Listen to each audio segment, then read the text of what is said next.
good time. I guess it's been a couple weeks. I guess I was up to some stuff. Yeah, what the fuck have you been doing, Blarg? I've been, where have I been? I was in Tennessee. Have we?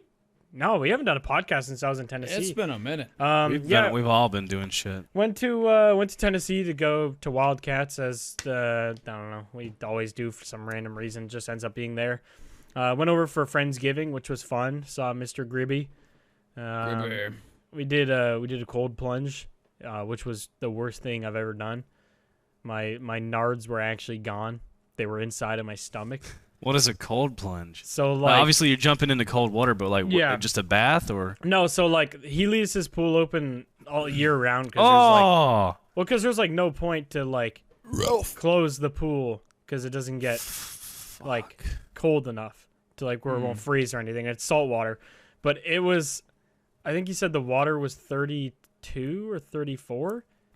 God damn, son. It was not warm. And Cold it doesn't freeze because salt water, obviously. So we said, fuck it. One of his friends always does a cold plunge every morning. I don't know why he does it. He's a fucking psychopath. Oh, he's a psycho, yeah. And we got in. Yeah, that's one way to wake up. And he was like telling us about it, how it's like, oh yeah, it's not that bad or whatever. We all get in, so we agreed to do this because it was like 40-something degrees out, so it wasn't freezing cold that day. So we're like, fuck it. So we did that, and the minute we get in, he goes, oh yeah, this is probably the worst one I've ever had. This is the coldest. And I couldn't even, my lower half, I would literally put it in the water and like my body would reject it and I'd like spring back up. I actually could not stay in like a crouched position to be in the water fully. My body would like extend against my will. It was like so weird.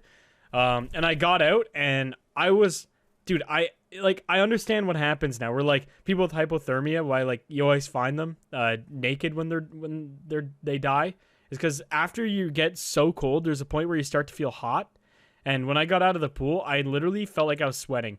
I felt so fucking hot. My whole body was like red, and it was only 40 out, so it wasn't hot at all by any means. It was cold, but like I felt like I was sweating.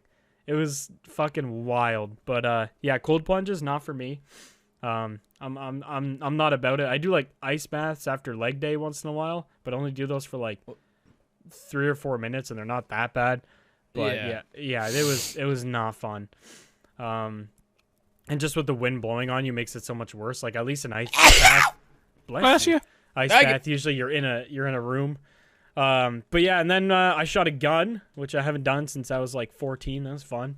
Yeah, baby. What'd you shoot? America. It was two little 9mm. I forget the actual ones. One was a SIG, and then I can't remember what the other brand was. But no, it wasn't a Glock. It was like tiny. It was literally like it was. I think it was a ZDC or something. But it was like tiny, little barrel, no safety, like just fun, and it was a good time. I haven't shot a gun in a long fucking time, so I forgot how fun that shit is. I get why the rednecks are about it. Yeehaw. And then I went to Toronto, saw Baby No Money and Young Gravy play, which was fun. Last time I saw them play was 2018 together, and I have a video of it on my phone. 2018, they did a show in Toronto at the basement of the Drake Hotel, it's called. It's a little tiny venue. And there was, I think, 11 people there for that show. Like 11 people watching. And then they sold out the History venue, which is Drake's venue that he made.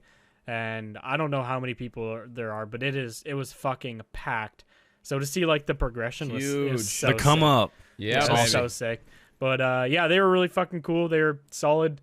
There was a girl walking around in the green room with her titties straight out. That was a little wild. Wasn't really ready for that. Wasn't mentally prepared to see that. Yeah, I was like, hey, you know, whatever floats your boat, I guess. But there's some tits. Yeah, also Gravy did a sponsor thing with KFC that day. So there was like actually, dude, there was actually probably like 100 pounds of like popcorn chicken in that green room, just everywhere. Everything was covered in popcorn chicken. It just the floor, the couch, the bathroom, the fucking walls were smeared in chicken. Like it's just wild. I don't know what happened before we got there, but there was chicken everywhere. That was cool. Their show was good. And then the next night I went to another concert. Went to Plot and You, Silent Planet, Avoid, and Cane Hill, and that was fucking dope. I've been friends with the dudes inside the planet for I don't know, a couple of years now, and I know Landon from The Plot and You quite well, who's the vocalist. So it was cool to hang out with them. Their show was fucking sick. The crowd was so good too, and they all played great. And then I almost made a big oopsie. So the Plot and You had a song that went gold, and in Canada, so it went gold in US already, and then went gold in Canada. And there was these 4 boxes. I didn't know what was in them. Nobody told me or anything. On the corner of the room. And when I got in the green room, I went to go sit down. And I hit the couch, and all 4 of them almost fell over. But luckily Garrett was there and he grabbed him and he stopped them. And I was like, all right, whatever, probably nothing. And then later, I don't know, probably half an hour later, they roll in for their show and they were taking some pictures before they opened the boxes. It was their fucking gold records. The vinyl. Yeah. Oh, dude, imagine. If I would have fucking made them Holy fall shit. and shattered all 4 of them, I think I actually would have cried. I would have felt so fucking bad. That would have been But, terrible, dude. Dude, to be fair, they were in such a stupid spot. I don't know how to describe the green room. You go down the stairs and there's a green room. Then there's a corner, a half wall, and then there's a doorway that's wide open. And they were leaning on this half wall, barely stable as is. So just me sitting on the couch was enough to budge them. And yeah, I would have felt really fucking bad. But yeah, that would have been really just. It would have been awful. It would have been bad because at that point all the bands were in the green room because everyone was getting ready to play and warming up and shit. So it wouldn't have just been in front of one band where I could be like, don't tell anyone I did that and we'll cover it up. It was there was probably 20 people in that green room that all saw me do that. So I was like, bro, I would have been so upset. And then I was hanging out with Garrett and we were talking. He's like, dude, I've never had a YouTuber come to my show, and tonight I'm gonna have 2. And I was like, oh sweet, who's the other YouTuber? And he's like, oh, his name's Nick. And I was like, okay, cool. You have to introduce me when he gets here. I didn't really think twice about it. Then 10 minutes later, fucking Nick Nocturnal walks down the stairs into the green room. That's so sick. Bro, that Nick? I was like, what the fuck? I didn't know he was from Canada. And I ended up talking to him. He's like, yeah, he's from Toronto area and stuff. But yeah, it was dope. I was not expecting to meet him at all. It was that Random as fuck. Threw me for a little loop. It was so weird. So I don't know if you guys experience this, but do you have YouTubers that you've watched for whatever 5, even 10 years, where even though your channel may be technically bigger than them, you look at them like they're this huge fucking celebrity and the coolest thing you'll ever see? Sure. Yeah. I was starstruck in a way when I saw him. I was like, oh my god, that's Nick Nocturnal, dude. I've watched this guy so many times and stuff. I was so I don't know. It was really cool. But he was a super nice dude. Brought his girlfriend, wife. I'm not sure which one it is, but brought a very nice lady. Hung out with her. He didn't stay for the Plot set, so I watched Plot with her for a little bit. And yeah, no, it was super dope. It was a fun ass concert. Garrett was talking to me right before he goes on. He's like, "You want to come on stage, do a verse?" I was like, "Bruh." Please tell me you fucking did it. Okay, if he Oh, come on, Blarg! Dude. You bitched out. Come on, dude. This was my thing. I was number one. I was already drunk, and I was Perfect. Even better. No, worse. No fear. No, what? I don't get stage fright or anything, so I wasn't worried about that. But I was like, you can't tell me right as you're going out. If you would have told me literally the day before, or even a couple hours, I would have had time to actually warm up a little bit, or make sure I have water in me and not just straight fucking whiskey, and at least prepped a little bit, because I didn't want to just go out there and do a whole fucking verse dry as shit, not prepped for it, and then a bunch of people would be like, wow, he's actually dog shit. Why did he bring him out on stage? So I told him next time that they're either in Detroit or Toronto to let me know ahead of time what song they want me to do, and then give me whatever, at least a day heads up, and then I'll go do it for sure, because I know all their songs. Hell so yeah, that's I could have fucking done awesome. it theoretically, but it was just, yeah, it would have been bad. So I just left them to it. If Slackjaw ever comes close to you, you're gonna come up and do a verse with me. Oh, I'd absolutely love to. Yeah, if you guys are ever in Detroit or Ohio, I would Boston, do it New York too. or something, yeah, I'd love to. That'd be so much fun.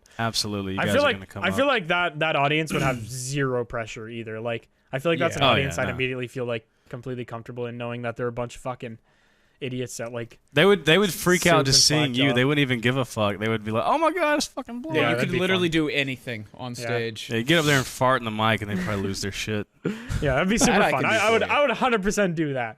But yeah, no, the shows were really dope, and then met a bunch of cool people after and stuff like that. There was one guy at the front row And like I could tell he recognized me immediately. He's a photographer, and he had Gen 1 Misfits merch on. So like before Misfits had like the whole issue with the Misfits band where they can't write Misfits on their merch now. So it still like said Misfits, that like red sweater that they put out as their first piece of merch. And I like peeked out on the side, and I saw him just. He's just looking. He's just like that face when you recognize it. I just like kind of nodded at him. And then after I like went up, and I was like, "Love the hoodie, dude." He's like, "Oh, I thought that was you." He's like, "I wore it hoping that like I saw you tweeted that you were gonna be at the show. I was hoping that you were here and stuff." And he was super dope. He does like photography, and yeah, he actually has really nice stuff. So he's always in Toronto area. His name was Omar. I can't remember his Instagram, but yeah, he was really fucking dope, dude. Sick. Yeah, no, it was tight. It was really fun. So it's that was the first like metal show I've gone to in a while. Where like, especially like behind, backstage and stuff like that. And I always forget that like that's my people. Like, when you run into like an older group of like friends or something like that, or, that did stuff that you used to like, and you you feel immediately comfortable and are like, yeah, I fit in here. Like this is my shit. Like that's immediately how I felt back there. I was just like, yeah, if YouTube didn't work out, this is literally where I would be right now. So Absolutely. It was fun being there. It was cool. It was real tight. Actually, Soup, if you didn't do YouTube, you'd probably be doing stuff with like Slackjaw full time. I wonder if there's a universe out there where we somehow still know each other and neither of us did But it's YouTube. through like the metal scene or whatever. Through metal. Yeah. Technically, we all could have met in some way because we're all into like similar styles of music. Yeah, and we all like actually, to create even McNasty to some extent. Yeah. So.